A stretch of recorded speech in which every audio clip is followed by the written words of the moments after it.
ashtu si që prokuroria e ka vetë në mënyrë taksative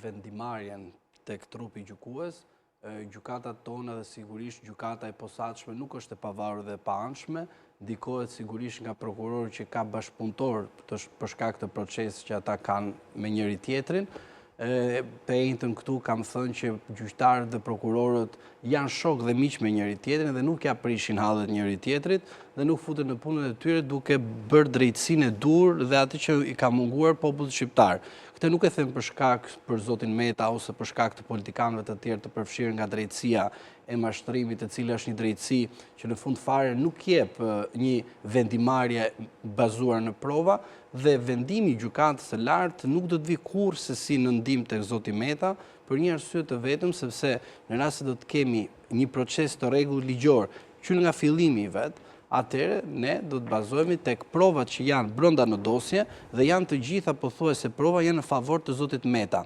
Edhe në rast se dikush thot në formën e bashkëpunimit, edhe në formën e bashkëpunimit nuk ka veprime aktive të zotit Meta në asnjë nga ato çfarë ka relatuar vetë në kërkesën e vetë prokuroria e posaçme në seancën paraprake. Gjykata e lartë për mendimin tim, ashtu siç ka marrë tek ju edhe kam cituar dhe nuk heq asnjë fjali,